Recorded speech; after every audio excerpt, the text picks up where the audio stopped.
ಬೇಡ ಅಂತ ಹಂಗೆ ಇಲ್ಲ ಬಟ್ ಅದೇ ಸರ್ ಏಕಲವ್ಯ ಮಾಡಿದ್ದೆ ಅದು ಆಲ್ಮೋಸ್ಟ್ ಇವಾಗ 2.5 ವರ್ಷ ಆಯಿತು.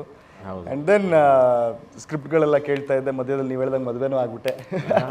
ಬಟ್ ನನಗೊಂದಿತ್ತು ಸರ್, ಸ್ಕ್ರಿಪ್ಟ್ಗಳು ಕೇಳುವಾಗ ನನಗೆ ಒಂದು ಇದು ಐಮ್ ಶ್ಯೂರ್ ಪ್ರಣಾಮ್ಗೂ ಇದೇ ರೀತಿಯ ಒಂದು ಎಕ್ಸ್ಪೀರಿಯನ್ಸ್ ಆಗಿರುತ್ತೆ.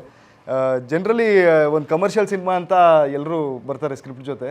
ಕಮರ್ಷಿಯಲ್ ಅನ್ನೋದು ಐ ಥಿಂಕ್ ನಾವು ಎಷ್ಟು ಒಂದು ಹೆಚ್ಚಾಗಿ ಒಂದು ಆಡಿಯನ್ಸ್ಗೆ ಅಟ್ರಾಕ್ಟ್ ಮಾಡೋಕ್ಕೆ ಸಾಧ್ಯ, ಅದು ಕಮರ್ಷಿಯಲ್ ಆಗುತ್ತೆ. ಬಟ್ ಸುಮ್ಮನೆ ಹೊಡೆದಾಟ ಆ ಥರ ಒಂದು ಸ್ಕ್ರಿಪ್ಟ್ಗಳೆಲ್ಲ ಬರೋದು ನನಗೆ ಮುಂಚೆಯಿಂದ ಒಂದಿತ್ತು. ಈ ಥರ ತುಂಬ ಒಂದು ನಮ್ಮ ಮಣ್ಣಿನ ಕತೆ, ಒಂದು ಹತ್ತಿರವಾದ ಕ್ಯಾರೆಕ್ಟರ್ ಹಿಡಿದು ಮಾಡಬೇಕು, ಎಲ್ಲೋ ಒಂದು ಕಡೆ ಎಲ್ರಿಗೂ ಕನೆಕ್ಟ್ ಆಗಬೇಕು ಅಂತ. ಸುಮ್ಮನೆ ಹೊಡೆದಾಡಿದ್ರೆ ಯಾರೂ ಕನೆಕ್ಟ್ ಆಗಲ್ಲ.